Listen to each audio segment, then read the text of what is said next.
Hello, everyone. We know we're late, so we're going to start right away.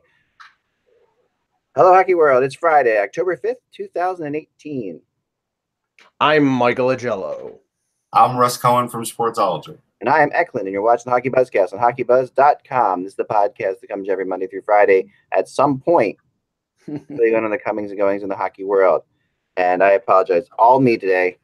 You can see my shirt that I'm wearing. Basically sums up my day that I'm having.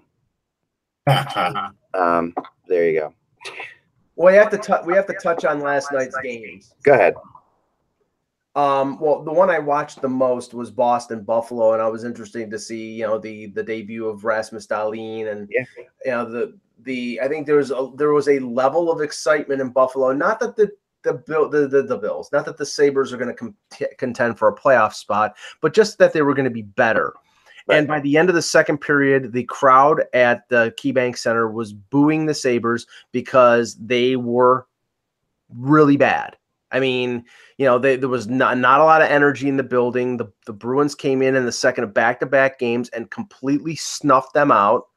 Right. There was no energy for, I would say, after maybe 10 minutes into the first period. And I mean, that's a product of a veteran team coming in there and rebounding after they lost to Washington. But it's also, and I don't say this with any, Phil Housley, I don't think he's going to get fired right away. But if they put up a first half like they did last year, he's in trouble. He'll be on the hot seat very quickly. I agree. Being a Hall of Fame defenseman, he has to show improvement in that area. They have a little bit better personnel now. I get that, like someone like Middlestad's going to take a few games. He's not going to be an instant success. And I also get that some of these line combinations, they brought in a fair amount of players. Might take a little bit, but that's what camp and preseason's for. I think the line, I was just talking about this on Sirius. I don't think pressure is on like Middlestad or Dahlin. I think the pressure is on Eichel, because when he sees things like this going on, he is going to want to try and correct it as a player. And he's not, the oldest veteran type player to be able to do that. I think the pressure will be coming from up top, meaning the Pagulas, and they've had an itchy trigger finger since they bought this franchise and the Bills, and the pressure's coming from the fan base. This fan base is sick and friggin' tired of finishing 30th or 31st in the league. Their patience is done. They lost thousands of season ticket holders, including me, because nobody wants to buy the tickets anymore. And if they show improvement and there's a lot of young talent, then this fan base will gobble it up like candy. But if they play like crap again, they'll desert it like the Titanic. They are one of the great fan bases in hockey. They really are. And it's a shame that it's happening like this. It really is. I mean, I think that, all right, we could put brakes on a little bit here because, like I said in the text message, I happen to remember like the Jets getting killed last year on the first game of the season, and I picked the Jets. The Jets have a lot more talent. Everybody knows that, but I picked them to finish high. They would, to me. I mean, listen, at the end of the day, a little of this is Boston just being totally pissed off. I mean, Boston comes out of a game where they get destroyed by the Capitals, right? And they haven't beaten the Capitals in forever. They get beaten. I mean, I think this is you got to give some time for all these players to gel in Buffalo. I mean, you have to give them before we can start, calling for the coach's head or anything like that. We really need to put the brakes on a little bit because I mean, this Sabres team looked better than this in preseason. They had moments where they looked pretty good. I mean, they're not going to be world beaters, but they are way better than they've been. They've got a lot of talent. And I'm not calling for Housley's head. I'm just saying that's the reality of the situation. They finished in his first year. They finished dead last. They had injuries. This year, you're going to allow some time for the young players to gel, and the new players, a lot of new players, Yeah, well, but you're right. But veteran players, it doesn't take that long for them to get used to new scenarios, and they've been playing together for a month. They've been playing together since the beginning of training camp, so there shouldn't be players on the wrong side of the page. And I couldn't blame Carter Hutton for any of the the goals yesterday, so it wasn't a goaltending situation. But again, with the team like this, here's the difference between a team like Montreal and a team like Buffalo. Montreal earned a point in Toronto and will earn points based on Carey Price being still one of the best goaltenders in the league. They will get those points. Buffalo can't depend on Linus Ullmark and Carter Hutton to steal them points. They have to earn it. And right now, I'm just saying, if this continues, and it's one game, as you said, but if it continues, then this fan base is going to get really pissed. Here's what I wonder, Mike, and I only saw highlights. I saw Chara just walking in for a goal. That seemed like a complete defensive breakdown. Like both defensemen were on the left side and Chara on the right side, and Chara's wide open on the left. Like that can't happen in the NHL. No, and those kind of defensive breakdowns. I mean, this is a team that I think has a lot of offensive talent, but they have to sort of back it up with sound defensive philosophy. And if they don't do that, then they'll be spinning their wheels. But we'll see. I mean, we'll give them a little while and see if they rebound. But this was a bad first outing. I'll tell you the one thing that's sort of, I don't want to say revolutionizing the game, but revolutionizing scoring. And I think the more goals that I keep seeing scored, the more I see this happening.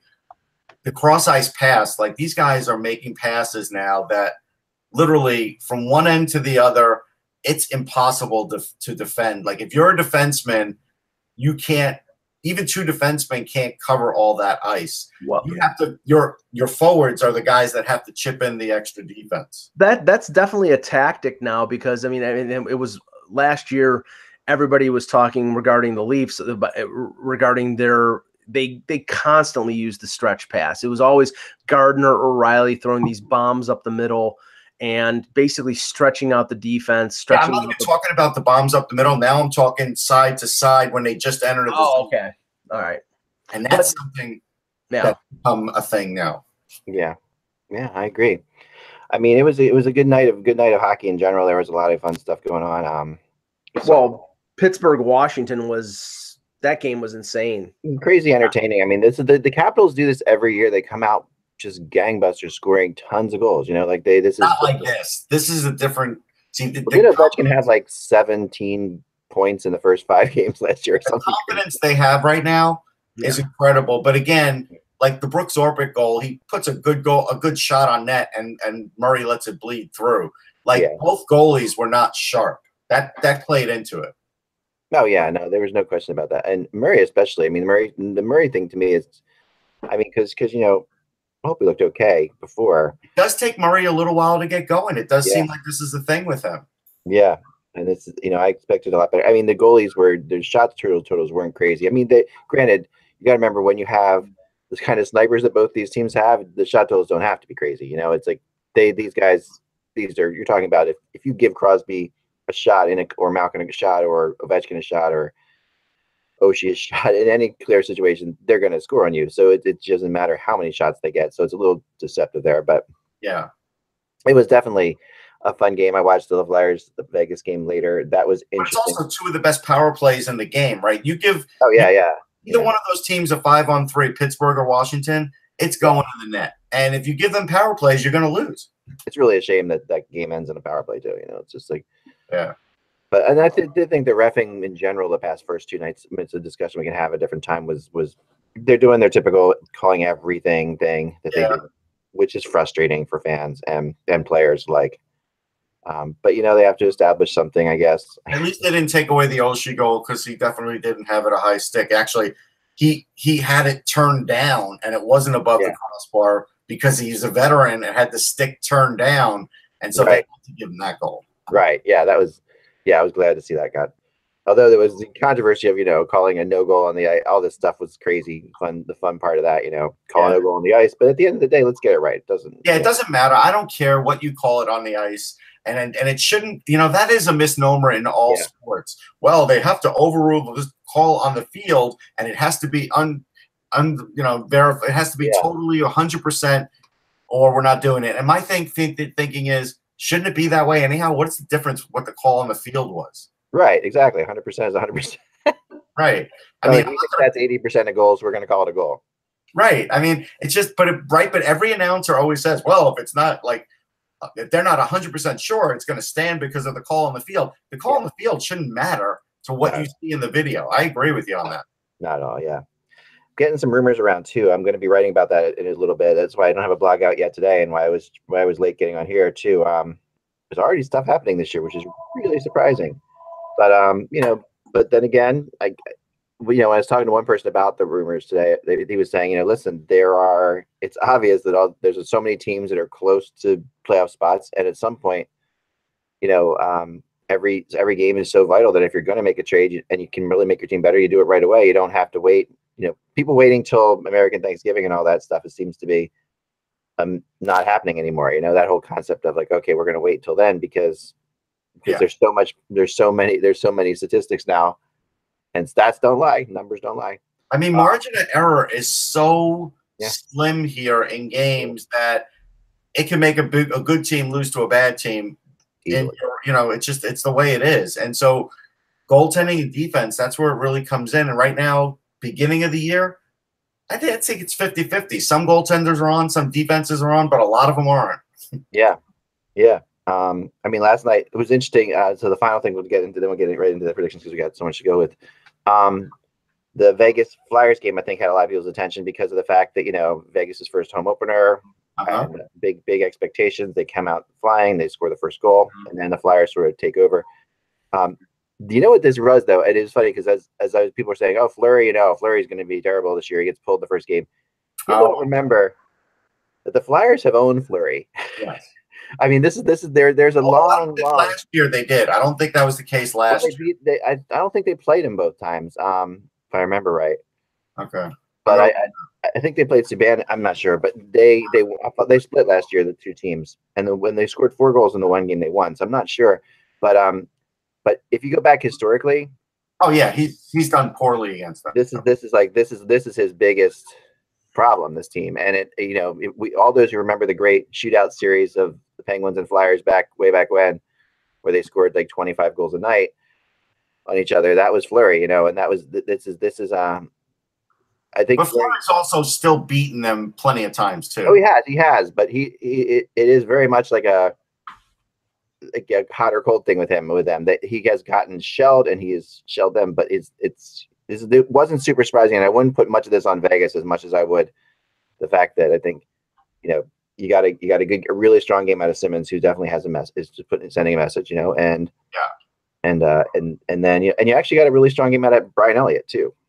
So that's the thing, and again, this is why I was telling Mike and other people who make too much out of the Elliott thing.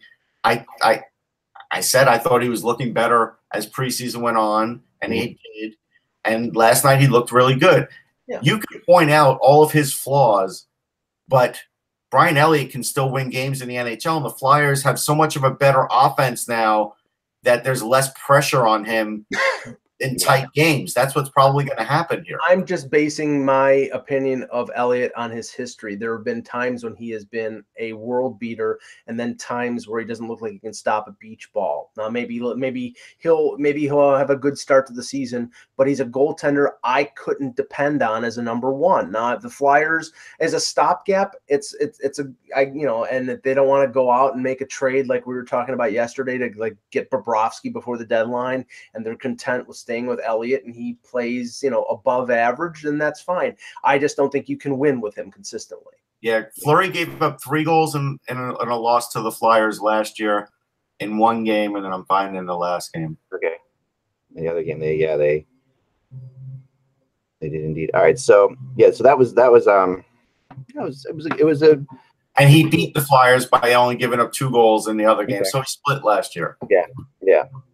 I mean, historically, there have been times when the Flyers have gotten Giroux, especially gets under his skin, and Simmons too. Simmons has had a really good career against Fleury, I'm sure, if we were to check, because it's been one of those things, that's really been. He's a great goalie, and I think that Vegas, people shouldn't panic about Vegas yet at all. I mean, this is not going to be a team that's going to suddenly be horrible. No, but they're not going to be the same. They're a different team now. They're not going to surprise teams anymore. That's the difference. Well, that is the big difference, and you see the Flyers going in there, and they are, fired up to be playing in Vegas. That's what's going to happen with everybody. I mean, and it's also just a fun place to play. And here's the other thing too. So something tells me that the league is probably cracking down on line changes. So now the Flyers are doing them for real, because they were one of the biggest cheating line changes team in the league, and they probably got called at least 4 or 5 times last year for that. And because they didn't get called on it last night, that gave up a goal. Yeah. They got to get that together. That's one thing with the Flyers under the Hackstall regime.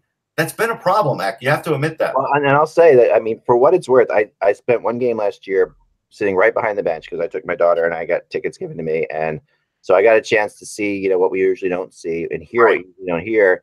And Hackstall is the quietest coach I have ever been around. The bench is silent. The assistant coaches are quiet. And, that can be drawn into, it's not too, you don't have to go too far to stretch to being the fact that their line changes are iffy, because, you really need to make line changes. The players, I don't think, are often getting the signal quickly. Like I think there's a lot of stuff that goes on there, and it is the quietest bench. I mean, I was right between the Flyers benches. I was in like center ice, like 3 rows up, incredible seats right between the Flyers and Penguins bench. And the difference between the two benches and Sullivan, and like when a line change was coming, you heard it. Oh yeah. With Hackstall, you don't hear it. I mean, and I don't know. For what it's worth, who knows? I might be totally wrong, but I don't know if it has anything to do with that, but line changes in general have been a problem under the Hackstall regime. Yeah. I mean, so are they getting called for too many men a lot? They do get called for too many men, like I said, 4 or 5 times a year. But then yesterday, a bad change led to the Marchessault goal because there was nobody on the ice. They were like beaten on bad changes a lot. They do. And and last year, like even at home, Mike, they will get the occasional too many men on the ice. And at home, how does that happen? Yeah.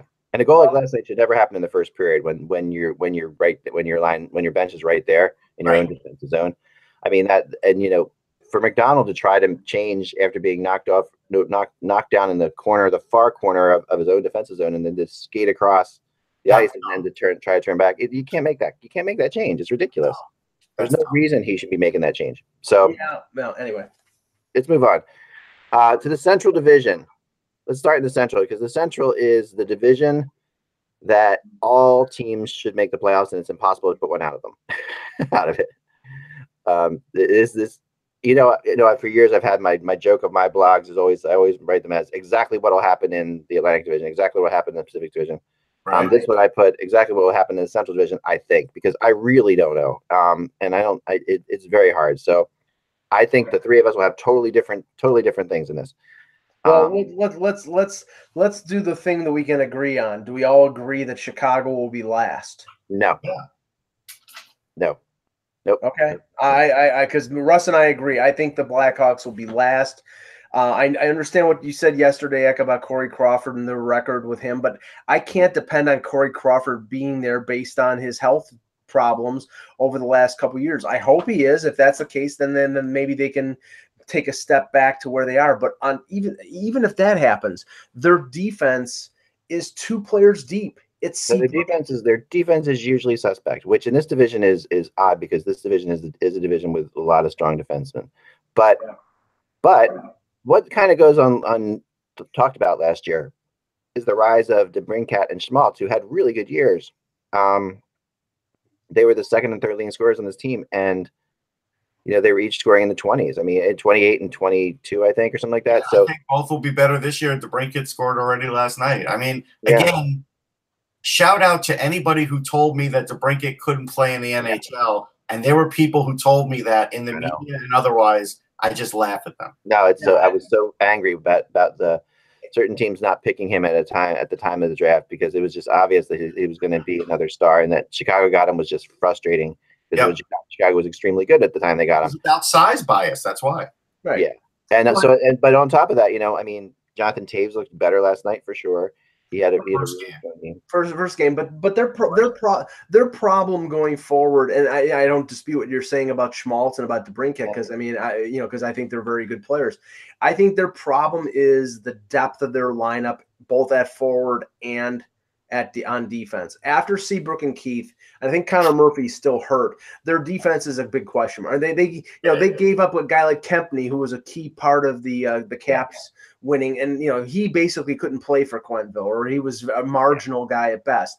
After the top two lines, which I think are pretty good, there's not a lot of proven guys there, and it's going to be really a crapshoot whether they get any significant production out of those third and fourth lines. Ottawa. I mean, that's, even though it's the first game, there is something to take from that. When they're struggling against Ottawa, the season's going to be a struggle.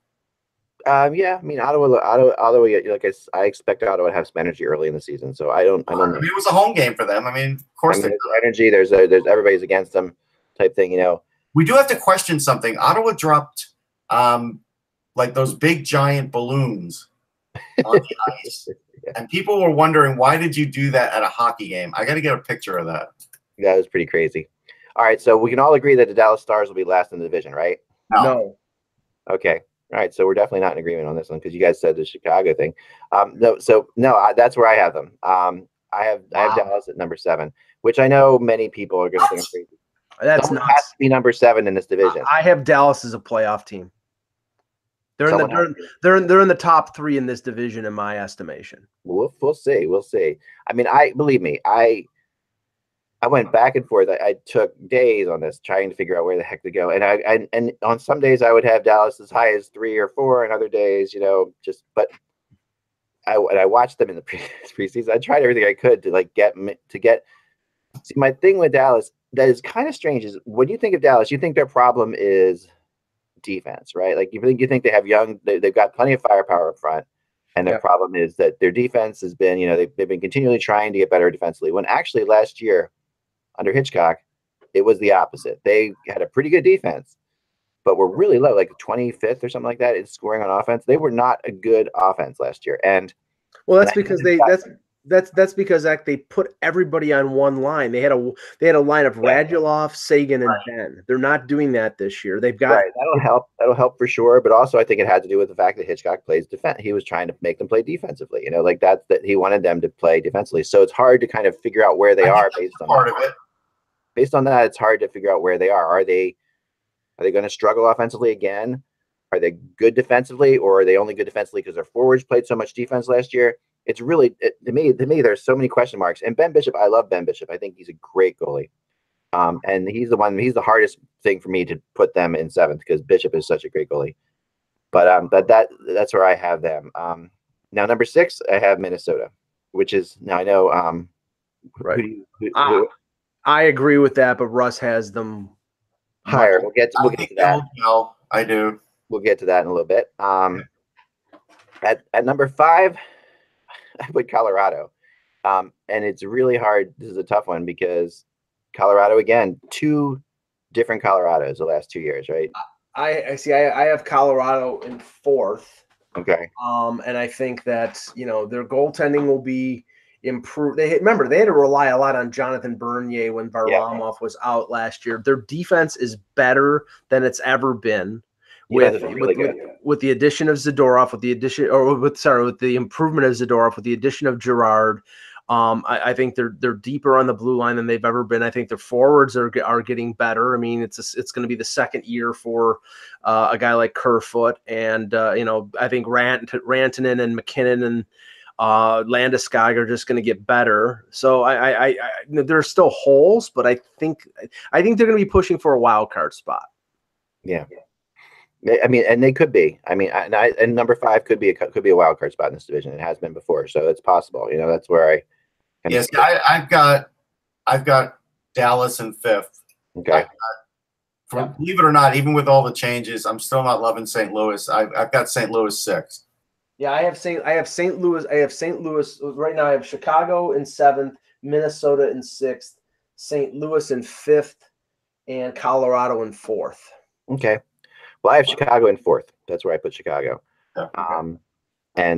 This is, and like I always do with every team, I have like a best case scenario, and for Chicago's, I put probably this. Usually the best case scenario is higher than what I put them at, but I just have my instinct is Chicago's going to have the best case scenario this year, and just because of so much experience, and these guys aren't going to go down without a fight. Some of these guys who have Stanley Cup pedigree are not going to go down without a fight in my mind. So I think Chicago's going to be. I just think the season's going to grind their not enough depth into dust. I think that's. It could. It really could. It's tough to say. Number 3 is where I put Nashville. Hold on. So four is where I have Colorado. Colorado. I have Colorado 4. And here's the thing about Colorado. They're a really good team. They are getting to the point now where they're very hard to beat at home. Like it's going to be when McKinnon and Rantanen are on and they're at home, good luck, man, because that's yeah. Now Rantanen is a really underrated star coming. He is. I mean, the McKinnon Rantanen thing is so Gretzky Curry-esque to me. It's crazy. It is. I mean, just as an example, last year Colorado, they were 28-11 at home. Yeah, 28-11-2. I mean, that's something where last year that was a bit of a surprise. Now it won't be. Yeah, there aren't many teams that were better than that. I mean, I think the team that had the most wins at home was 32, perhaps. I think that might have been Vegas actually. Yeah, somebody had 6 losses. Somebody had 8 losses. I noticed yesterday. They're definitely in the top 5 from last year. Yeah.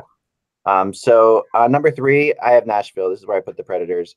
I think that the goaltending. I think the reason I did this is I think Rene's going to get less playing time in the regular season. I think the Predators are going to be okay not winning the President's Trophy and not going for it as much as they did last year. Mm-hmm.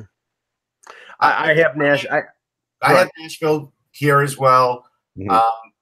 I think Rene against a not so. Nashville I have actually 3rd, right? Because you said 4th. This is 3rd. No, this is 3rd for Nashville. Yep. Yeah, I have 3rd for Nashville because Rene looked good against the Rangers. And I didn't see the whole game. I just saw highlights and stuff. But the Rangers are going to be a mostly offensively inefficient team with guys just sort of plugging away and playing hard because that's what Quinn's going to ask them to do. Rene could still stop that. But when Rene plays against teams that have real snipers, going to have a problem because he still doesn't – he looks slower to me post to post than he ever has. Yeah, I have Nashville in 2nd simply because I think – X making a face. So you're telling me that Pekka Rinne is as fast post to post as he was last night? I watched a ton of that game, and he looked great post to post last night. That's marginal talent. No, I mean marginal talent, but not slow talent. The Rangers are not slow up front. They are quick.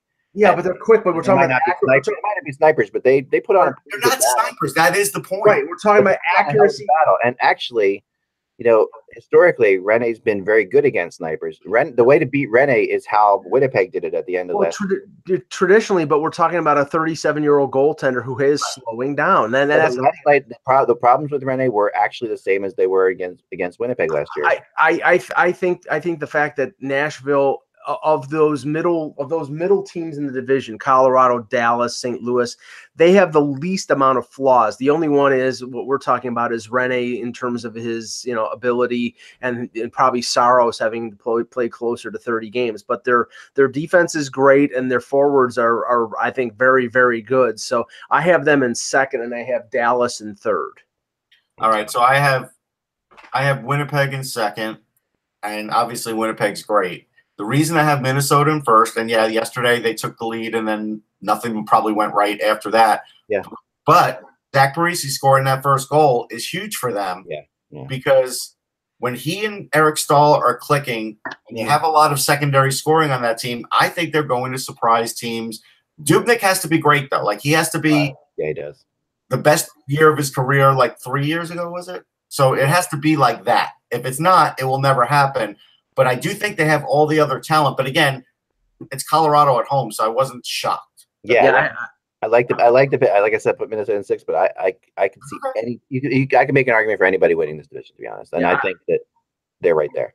I have Winnipeg winning the division. I don't think they're going to win it by leaps and bounds, but I think they're the best overall team in the division. The only chink in the armor for them, I think, is maybe backup goaltender, but that's not going to affect you. You can solve that in season. But if Hellebuck doesn't take a step back, I think they have arguably the best or second best goaltending in the division.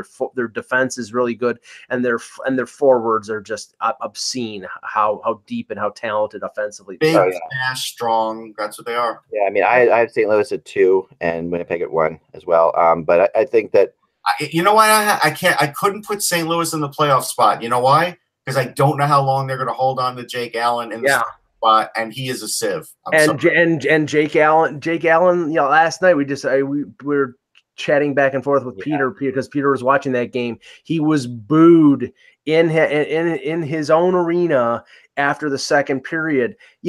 I'm sorry. I know you can't take conclusions out of one game, but when the question mark is as big on Jake Allen and the changes that they've made, they're going to be in the goaltending market if he's just Jake Allen. He's got to be better than the thing. And that's a great point. In the prediction business, I have to go with what they have right now. Right. And what they have right now, I can't put them in the playoffs. If they somehow make a trade or Billy Husso comes up and he does great or something like that, unprecedented, then St. Louis could turn it around. They have a lot of talent, but the goaltending could really derail their whole season. I've never been a Jake Allen fan, and I thought actually, as crazy as it sounds, I might not have started him against Winnipeg because it's like if you want to get Jake Allen off to the right start, you don't start him against Winnipeg. Yeah, that's a lot. That's a lot of confidence to put Chad Johnson. I know. No, I don't have confidence in him, like I say, but I actually do think he's serviceable enough to get them into second place because they have so much around him. But I don't think that he's good. But yeah, at the same time, I'm all over Bobrovsky if you can get him. Like Kevin said the other day, there's certain things that if the Blues got Bobrovsky, what changes? How things change. I mean, that would be.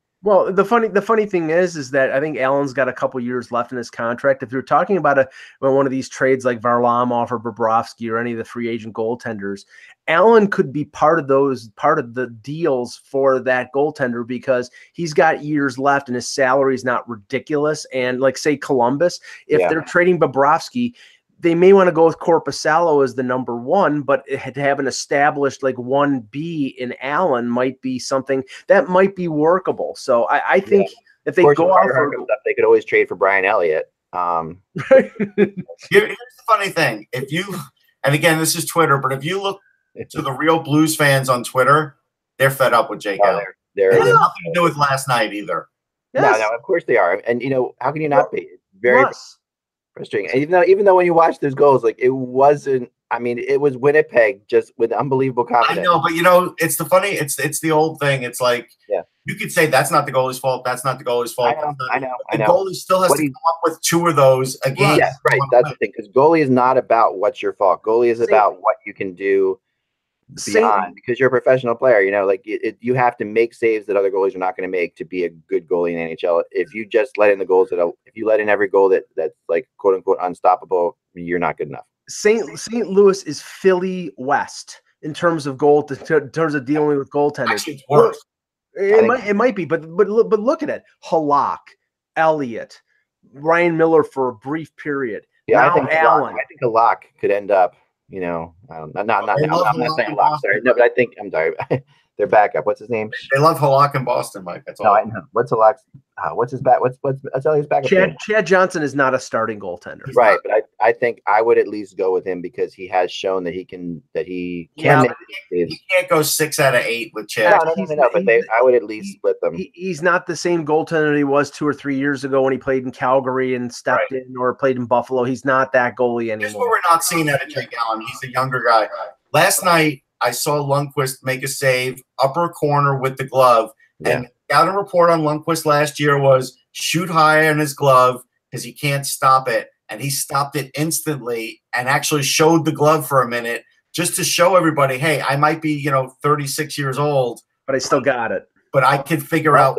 Good last night. Really good last night. Especially against, it was a great Forsberg-Lundqvist battle going on all night. I mean, Forsberg got the better of him on one, but Lundqvist stopped him like 6 times. I mean, it was a hell of a game. I mean, it was a really fun game. And the Rangers, I mean, they looked a lot better than a last place team where people are putting them. I mean, they looked a lot better. Yeah, so did Montreal. I mean, this is what's going to happen.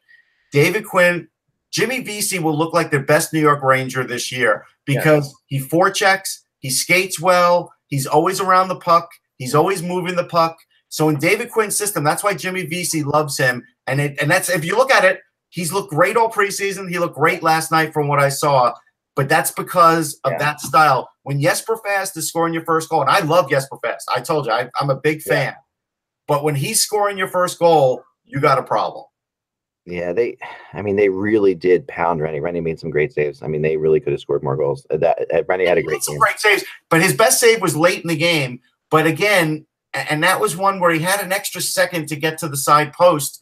I'm telling you, nobody on the Rangers other than Zibanejad has like an elite shot. Yeah, but just the thing is, it's like, and we're not going to talk about this game. We're going to move on to the Pacific. But the thing is, like last night, Carolina played the Islanders, and Carolina pummeled Thomas Greiss with 46 shots. I know. They only scored 1 goal, and Thomas Greiss is not Mr. Stand on your head. That kind of goaltending, man, they're going to be trouble. No. But it wasn't. What Mike's pointing out, you can't give up that many shots in the NHL. Right. And that's the problem. Great. The Ducks gave up that many shots the night before. 1 or 2 games, you can allow that to happen. That's why a lot of people are sort of poo-pooing what's going on with Toronto, because if they let 36 shots on Frederik Andersen against a pop gun offense like the Montreal Canadiens, what's going to happen when they play Tampa Bay or Nashville or Winnipeg? Those are the things. And Carolina didn't generate a ton of great chances, but I guess Svechnikov hit a couple posts. Yes. But beyond that, this is a Carolina team that, unless Svechnikov and Netchis turn into superstars overnight in the NHL, right, they're going to have trouble scoring still. Right, yeah. and they lost, with Peter Mrazek in goal. They only gave up 2. I mean, it 22 on 20 shots. Okay, right. But I only saw that one, so I didn't see much of that. And the Islanders gave up an obscene amount of shots. Yeah, 46. All right. Okay, Pacific. All right, number 8, the Pacific for me. Vancouver. What's your number 8 team? Oh, 8. I'm going to go Arizona. That's where I went to. I just don't think anything's going to work for them. I don't think the coach is going to be there long. I think Tocchet rebounded at the end of the season, but if he gets off to another slow start with all the young talent they have, he's going to get axed. Yeah. You know what? You know why Arizona had the great run last year at the end of the year? It was really because of their goalie. Yeah, it was because of the goalie and because the games were no consequence. Ranta was amazing. I mean, he should have gotten Vezina consideration. I mean, if he just had the second half of the season, he's a Vezina goalie. I mean, he was off the charts good, and that's usually important for a young team. But I'm kind of with you. They still don't know what the hell to do with Dylan Strome. Like, there's certain things with that team they just don't know what to do. I agree. They're using him on the wing now because he's not. I mean, Dylan Strome is obvious. He's not fast enough to play up the middle. I mean, speed was a concern when he was drafted, and the speed has not really improved that much. But I think he's got NHL talent, so they're going to try him on the wing, and he's got the size. Yep. Number 7 is where I put Vancouver. And that's where I put Arizona. So it's Arizona. I would have Vancouver at 7 also. Yeah, I mean, and I'm, like I said, Elias Pettersson is so much fun to watch. He is amazing. He's going to win the Calder. He's my Calder guy. He's worth just watching. If Vancouver's on, just watch for that because he's a game changer.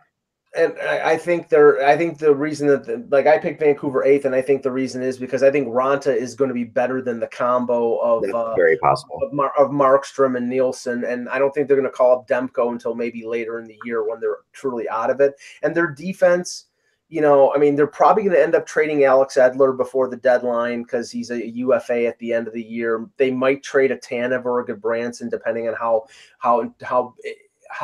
much into the rebuild they want to get. So I think there's going to be significant changeover, but the core young guys, the Petterssons, the Bessers, Quinn Hughes, maybe a year or 2 from now, there's going to be good things happening in Vancouver. It's just not going to happen this year.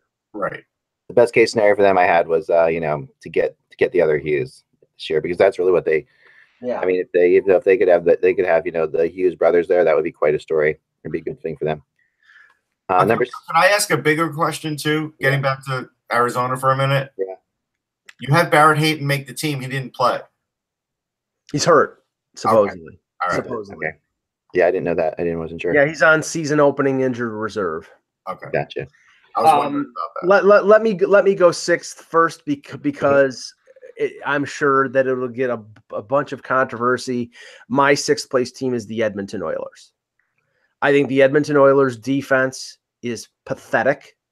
I think their goaltending, if Cam Talbot it was superhuman what Cam Talbot did 2 years ago. And last year he was more down to reality. There's just so much that Connor McDavid can do. He's arguably the best or second best player in this league, but he needs help. And I don't think he's getting it. I don't think he's getting enough of it. So I don't think this team with their flaws is going to have a lot of success. I don't think they're going to make the playoffs, and I have them in 6th. I have them there too. I have to go back to one more thing about Arizona. Sorry. Third amount of most of ice time was Nick Cousins, and he was a -2. There's one thing we've learned about Nick Cousins in the NHL. He can't play defense. And if Arizona is a little bit askew defensively, you can't give that kind of ice time to Nick Cousins. Sorry, that's it. And Nick Cousins feels like a Tocchet type player through and through, though, doesn't he? That's it. That's the problem with Tocchet. I know. And he has fallen for a guy like that. And that next to Stepan and Keller, he had the third amount of most ice time. But what about Edmonton, Russ? Edmonton is where I have them, same as you, 6th. The defense isn't good enough. They have to get a lot of output from forwards. Yamamoto didn't make the team. I thought, again, I don't know what they're doing with him. I get if you feel like he still needs to be a little stronger. I think they're making a mistake there. I think if you put him in there, you don't even have to put him with McDavid. Put him with Draisaitl. He would be scoring instantly. I just think for whatever reason, they feel like certain players slot in certain spots, so they're going to put Ty Ratty on the top line whole year, and Ty Ratty, will score 12 goals. Like, it's just, is it worth it for that amount of ice time to have somebody that's sort of like Maroon to keep McDavid happy? Like, I don't think so. Yeah, they think Ty Ratty is their version of Chris Kunitz playing with Crosby. Like I'm not saying he's a marginal talent, but let's say he's not a top line talent, but they think that fits better with McDavid, and I just think that's screwy thinking. And I will predict that you will see McClellan and maybe Chiarelli fired in season if they struggle really bad, and that's very possible. I think you're right about that, and I think that should have happened before the year actually. But I still think because they just didn't do anything to address their they're a flawed. But the question remains though is they were really good 2 years ago. They were really bad last year. I mean, Talbot was the difference in most of the cases, but I have them higher than this, but I do think the weird thing about them is that they only changed their assistant coaches. That's all they did. That's a weird move. Yeah, that's a strange move. It doesn't make any sense when you just. And that's a sure sign of a coach who's on because remember Randy Carlyle the year before he got fired, they got rid of Dave Farish and some of the other assistants and brought in like Steve Spott and Peter Horacek, and by January of that year he was fired, and one of those guys was the interim head coach. It's a sure sign. And I don't want to say that one season to the next means something, but when you come in 6th last year like they did, and they were behind Calgary, who legitimately had a horrible year, that tells you something. And that's why I couldn't put them again ahead of Calgary this year, and I've got Calgary in the 5th spot because they have better coaching now, and they made a good trade. And so I think Calgary will correct some of those things where Edmonton really hasn't done anything to correct it. Right. It's really hard to say. I mean, I'll get into Edmonton when I get to them because they're later on for me. But I think. So you're going to be one of those guys that says, "Well, when you have Connor McDavid, you're always in it." Nope. Well, wait, that's obvious. You guys all said that. I heard that. Mike. I've heard people say that. You guys all said that too. But number 6 is where I have Anaheim. And this is like. Everybody says that they're going to be better than this. Okay, so I get that. I totally get that. Everybody says Anaheim. I mean, and Anaheim comes out and they. I have Anaheim at 5, and okay, so you're kind of with me on this. It's like I think it's the injuries. I mean, losing Perry, even though he was declining, we don't know how long Kessler is going to be out. I mean, the random element here is young players like Sam Steele and Comtois and Richie if he ever gets signed. Some of these young guys who are coming up. Hold on, let's not gloss over that. I'm not. What I'm saying is that's a big part of their offense. Russ, what I'm saying is if they step up, if they play well, then I'm underestimating them. But I don't know. They're unknown commodities at the NHL level, so we don't know what they're going to do. But if they have success, then they could be right back up there. But right now, it's the sure thing of having Kessler and having Perry there, and now they're not there. And I think there's more pressure on John Gibson to stand on his head. I've got Anaheim 4th, and like I said, Calgary 5th. The reason I have Anaheim 4th is they are still really deep, and Comtois and Steele, give them a little time. Like Comtois already scored out of the gate, that's fine. But this kid, as big as he is, he's faster than a Nick Ritchie, and all he had to do was get his head on straight to be an NHLer. He had everything, every other tool in the toolbox. So that's a guy who could really surprise people. And Steele is one that sort of has to learn the league. And once he does, he'll be a very valuable guy, and he'll start putting up some points. I wouldn't get crazy about what he used to do with juniors. I think that's going to take some time. I don't think he'll ever be an 80-point guy or anything like that. I think the key player for Anaheim is going to be Adam Henrique. Yeah, and Henrique looks good out of the gate. He's another one that has to stay healthy. I still don't think we've seen the best out of Adam Henrique. He really is sort of an underrated player in the league. But I will say this, and Eck could stand on his head if he wants. The other night, Gibson was the reason they won. And if they're going to come in fourth, it's going to be because of Gibson. He's the guy. He's the key. He's the absolute key. And he had a hell of a game against the Sharks. I mean, the Sharks outshot them by a 2-1 margin. He was amazing. If he plays like that, the Ducks are second or third in this, or first or second or third in this division. There's no question about it. I'm just not a fan that he's going to be able to do that long term or be able to stay healthy. And Miller, I watched him in preseason a couple times. It's just preseason, like we talked about. But it's just like his speed. I don't think Rene's slowed down, but I do think Ryan Miller has.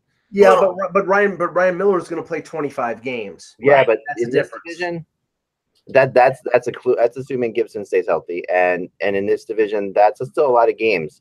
This is going to be it still is, but you can let's just say this: you can craft the usage of Miller to play against the Arizonas and the Vancouvers and the Chicagos, and get 20 to 25 games out of him not having to play against the top other teams and some of the bad teams in the East. You can do that, and it'll work. So I think that's what they do that. I mean, if they do that, that'd be great. Usually, what they did last year was just play Miller on back to backs with Gibson or whatever, and that was right. To me, I'm not a big fan of that. I'm a big fan of that's an old debate we've all had for years about backup goalies and when to play them. I'm more along the lines of where you say, Mike, there and playing. If you got two good teams back to back, play your good goalie back to back. But the theory is not that in general. The analytics say that the top goaltender in that second game, his save percentage goes down. I think 50 points. So that's why they put in the backup, is they think that's the best chance for them to win. That save percentage is, but you could argue like that save percentage. Sure, I mean, fact the whole team played the night before too, and they might also be tired. I agree. But okay, I number 5. Go ahead. Number 5 for me is where I put the Vegas Golden Knights. Yeah. So I have Vegas 4. Mm-hmm. I put them at 5. I think they could still be at 4. And this is, remember I did this before. I did all these before the games happened. And I'm not saying that I'm right because of that game either. Like I said, that could be an outlying game as well. But I was shocked when we found out that they were the 30th oldest team in the NHL, and it really kind of hit me that a bunch of reclamation projects are really what they are, and the fact that they had this incredibly successful season doesn't mean that they're going to continue to do that forever. Who was the oldest? They're the oldest, and who's the oldest? I don't know. So I'll find that out. I think it was Los Angeles. It makes sense. It might be LA. I think it might be right. But I think that this team was really just, it just feel like it is so hard. Like it feels like they went on adrenaline for an entire year, which is crazy. Well, but they did. And anybody who expects Vegas to repeat that was a run for the ages. It's never going to happen again. Yeah, it's never going to happen again. But if you look at them realistically, you look at their goaltending, and Fleury had some injury situations last year, but in general, in the second half, he was healthy and carried that team and carried them through the playoffs. Their defense, we talked about it yesterday with Kevin. They're going to miss Nate Schmidt for 20 games. He's an important part. I think their forwards maybe a little slower with Stastny and Pacioretty, but I think they're as good. I think where there may be a problem is getting 43 goals out of William Karlsson. Again, I don't think that's going to happen. So there might be a drop off there. I think they're a wild card team. I think they're contending for a wild card spot. I think they're out of the playoffs, but we'll see where they go. I think they're just out of the playoffs, but that's not Here's what I say. I've got Vegas 4th, and I do think they're without Schmidt. They will drop a certain amount of games early in the season, which will affect them in the standings. There's no way around it. And when Schmidt comes back, I don't know. Right now, he's not allowed to practice with the team, right? Nope. So it's going to take a little while for Schmidt to really be Schmidt again. And so I think that does compromise their season a bit. I do. I think he has like a week or two before his suspension is over, he can start skating or playing in the American Hockey League or something like that. There's some like phased way of bringing him back, but yeah, that's going to be tough for him to step up and be. Yeah, that one. Yeah. Number 4 is where I put the Calgary Flames. I like their trades. I like Bill Peters a lot. They really needed a change of culture there, and it was a good move to bring in Peters. I think he'll be able to change them enough to get the consistency up a little bit, which is really what they need, is consistency. I have Calgary at 3, and I agree. I think that the addition of Neal helps out, take a little bit of the pressure off of Monahan and Goudreau. Apparently they're going to put Lindholm on that line, that top line, with that top pairing. I think one of the big changes, and that's going to really help them, is TJ Brody going back to play with Giordano. Apparently when Hamilton was there, Hamilton was playing with Giordano as protection from Hamilton's defensive liabilities. Now it's switched around. Now they have Hannafin with Hamonic and Brody with Giordano. I think it comes down to how many games you can get out of Mike Smith. Right. And remember, they were a playoff team until Mike Smith got hurt last year. Right. Yeah, that's true. That's a good point. Number 3 is where I put the Kings. Number 3 is where I have LA. So Eck, post that picture. I just gave you a link because I've got the Kings at number 3 too. This opening night giveaway against the Sharks is epic. Like, this is maybe the best thing. It's better than, like, I saw a Ranger fan saying, "Oh, great, I'll go in and I'll get my towel." No, this is way better than that. Okay, I'm gonna get it up 1 second. Okay. Well, while you're doing that, I'll say why I have the Kings here as well. I think Adrian Kempe is poised to have a big year. I think Toffoli will have a better year. And when I look at them on defense, when they're healthy, their 6 are very good. I mean, Muzzin, Downing, Martinez, Phaneuf, you got Forbert, and then, if it's Oscar Fantenberg or whoever the other guy is, right, you've got 5 deep there. That's something they didn't really have consistently last year, and I think they'll have it this year. Everybody's healthy again. Yeah. Who was it? Muzzin got hurt early last year? Was that? I think so, yeah. And that derailed them a bit, and Quick is quick. We could say whatever we want, and the funny thing is, I've always been a Jack Campbell fan. The fact that he's the backup now is pretty awesome. With the road that he's had to travel to get there. Yeah.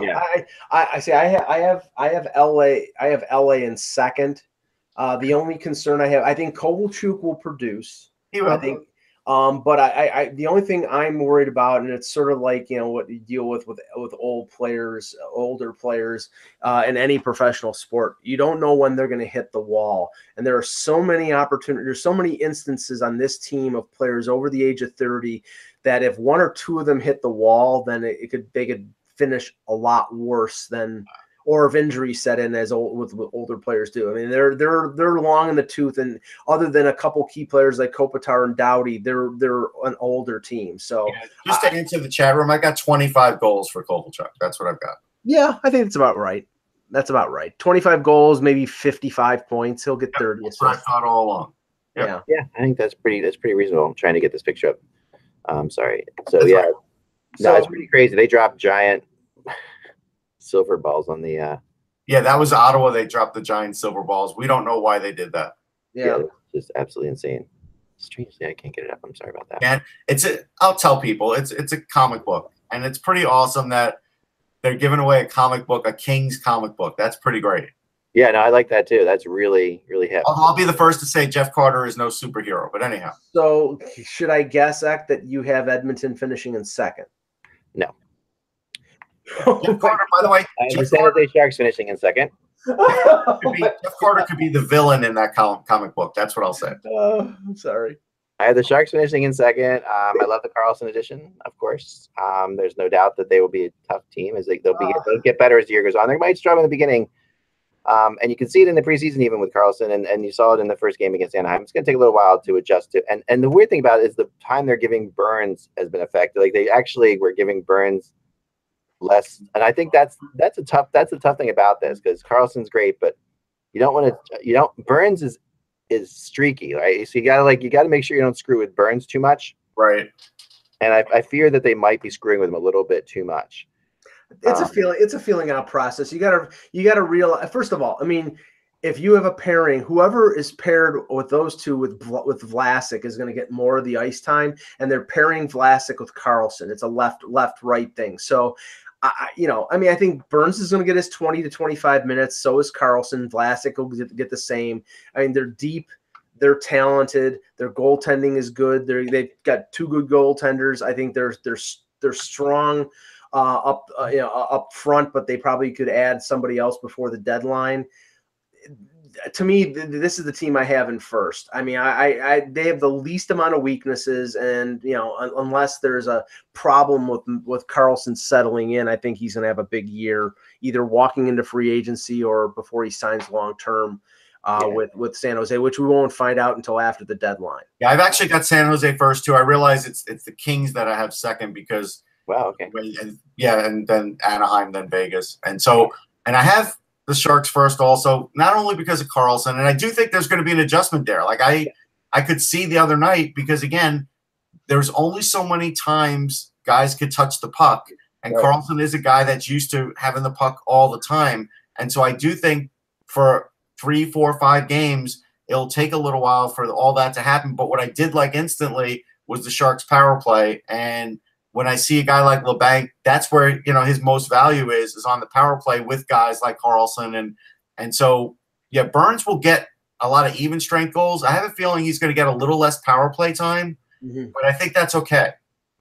I think they'll both play in the power play, but you never know. So, yeah, they might do that. The big spoiler is that I do indeed have the Edmonton Oilers at number 1. I know. Why do you think I was laughing? I'm going to tell you why. All right, so listen. The floor is yours. All right, this is why. Okay, the way I wrote it, I think was pretty much perfect. But I'll just read what I said. I know I shouldn't be putting them here. They were terrible last year, and they really didn't do anything on the ice to make us believe they will be any better. Except I think they will be. I just feel they will be. The only change was bringing in a new group of assistant coaches, which makes no sense at all. I had the Oilers in first last year at the beginning of the season. So why am I doing this? Just because we all know how this sport works, and something like this always happens. And here's the thing about me particularly, okay? Whenever I pick a team to do incredibly well and they do incredibly terribly, which is what they did, which is what happened, the next year they do incredibly well. And that has happened with me. But you're picking them to win first place, so I put them in first. I had them to win first place last year, okay?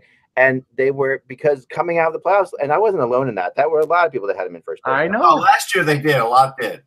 You are They were coming out of what looked like they looked like they had turned the corner. They looked like this was a team that finally, and everybody was waiting for them to turn the corner, and they did. And they set up all this stuff, and they were great. If they had another coach, I would be much happier. But I've never been a McClellan fan. But the fact of the matter is, and watching them in preseason, I know it means nothing. All right, but in the preseason, they looked amazing. Whenever I watched them, they were just they were clipping on all cylinders. 7-1 in preseason, crazy. McDavid looked like he was going to be like a 150-point player. Like, he looked so good that it was just kind of ridiculous. Rada, I like Rada. I mean, I do. I think he fits with McDavid for whatever reason. I mean, I'm surprised by that. I would have Ratty, sorry. I would have rather them. You are literally hoping against hope. That's what you're doing here. No, I'm doing how the hockey works. Hockey works this way. There's always a team that does this, does. So I'm calling last year the sophomore slump of the Edmonton Oilers. All right, so you see how I'm pushing my shirt? Numbers don't lie. Basically, you are going against the numbers when you're putting Edmonton in first, because there's nothing that you could point to numbers-wise that says they're going to be in first place. Right. No, but if you take last year out of the equation completely. You remain the king of the counterintuitive, because I mean this is what it is. I mean, first of all, I mean, there's no taking away from the greatness of McDavid, but there's they may start Draisaitl at center, but last year he wavered in terms of his effectiveness up the middle. They played him with McDavid for a while until they could find line mates. I don't know whether Nugent Hopkins is going to play on the wing or in center. I mean, everything sort of is in flux based on what happened at the end of the year when they had a little bit of success. My problem is, again, Talbot, if he plays like he did 2 years ago, they'll be a playoff team. But last year may have been closer to reality. And I'm sorry, there's no understanding it. Their defense sucks. They signed a turnstile in Jason Garrison. They traded for Yerback and then realized he stunk and they traded him off. Their defense is terrible. Here's the absolutely terrible. Here's the one thing that Ek has going for him. They're playing the Devils in Sweden. Like, anything can happen in this game. No, the first game, I mean, and I also hate the fact that they're starting in Europe, because that's never a good thing, I think. But, there are things believe me, everything is counter to it. You're right. I mean, and you might think I'm counter all the time, but I'm really not as counter as you think I am. I do go a lot more with my gut and because I actually take into account what I've seen happen in this sport. There is a counter logic that goes on that runs through this sport. Vegas last year, for example, is the most blatant example. Colorado last year is another one. There's a counter thing that happens in this sport that you just can't, there was no reason Colorado was going to be as good as they were last year. There was no reason at all. Based on, and you could say the same thing. You could say McKinnon, they're going to be good just because of McKinnon, just like you could say this with McDavid. Colorado was great last year, and now people are picking him to be great again this year. I mean, I think that this team was really good 2 years ago, and in the playoffs looked really good. And then I think they had a sophomore disastrous season as a team. And my gut is that they will, that McDavid is, and I'll tell you what, I am not a Lucic fan at all. You guys know that I've talked about Lucic. I am not a Lucic fan. Watching him, he looked like a reborn player in the preseason. Like, literally, he was faster than I've seen him before. He was making he was scoring nice goals. He was making nice plays. There's something about this team, and it pains me, because I know, because I for years put my faith in McClellan as a Sharks guy, and it didn't work. But we'll see. All right, so let's pick the 8 playoff teams. Hold on. There is something that is going on with Edmonton too.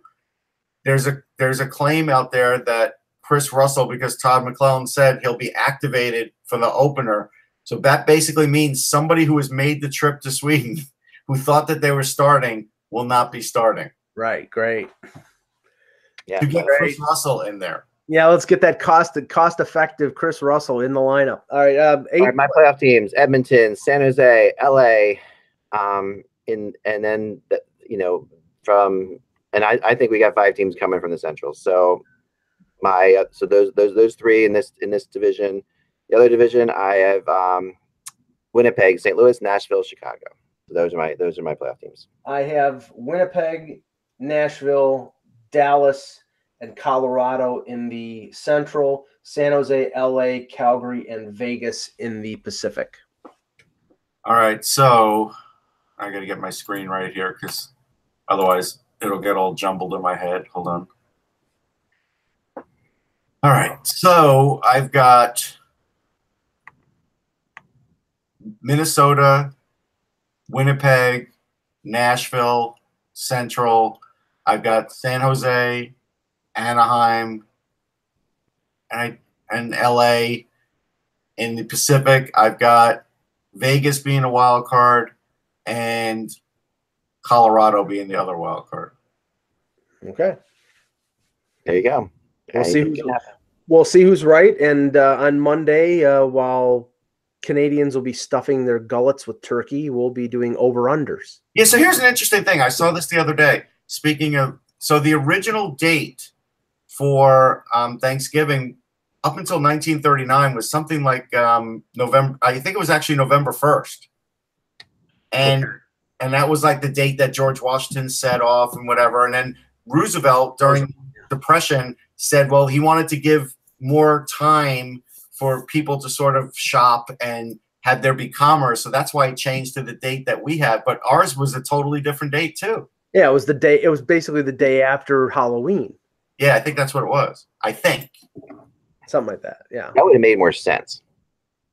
Because as a parent, Halloween beats the living crap out of you. It would be nice that the day off after Halloween all the time. Like, I always thought Halloween I thought Halloween should be moved to the last Saturday of October. That's my theory, because just think, next week we'll start hearing Christmas music. Yeah. Yeah, we already have it going on. You already hear it. We're already getting we're already inundated with pumpkin spice crap. Well, at least we've been for over a month, and that won't end until they keep pumpkin spice through Christmas now. Right. Yeah, it's disgusting. It's all right, folks. Have a good weekend. Okay. Enjoy. Nope. Hold on. So Thanksgiving, I know it took a minute for Wikipedia to come up here. It was. God, you got to get through all this stuff. Sorry. I don't know. It was way before it was now. That's all I'm telling you. You can't get through it all. It's like crazy. If you ask Siri, I couldn't get a straight answer either. Thanksgiving is an American holiday, but it has been taken by like countries like I was talking to somebody who lives in South Korea. It was just South Koreans Thanksgiving like last week. It's funny how this Thanksgiving thing is really has taken off. It looks like it was November 11th. Which is which state is now Veterans Day because of the armistice for World War One. Yeah. So they did that. They probably changed it to later so they could have Veterans Day. Yeah, originally it was like a floating thing. It was somewhere between September whatever and November 11th, but I think it was November 11th until like 1939. Best I could tell you. Yep, I don't know. Anyway, that sounds good. Have a great weekend. Enjoy the games. Enjoy all the fun, and it's great to have hockey back. That's for sure. It's once again, reminding of like early in the season, you're watching all these late games. I was dying last night trying to stay through that last game. That Philly Vegas game was killing. I was listening to it on radio because I was back from a late event. Otherwise, I would have been the same as you. I may have to take a nap today because Yankees Red Sox could go until about 1 o'clock in the morning today. That's gonna be fun. That's gonna be fun. Even never go till 1 in the morning. That's just stupid. I'm not a baseball fan, but that'll be a fun series. It will. Remember without the buzz? Let's go Oilers. It's just hockey. Go Red Sox. Talk to y'all soon. Bite me.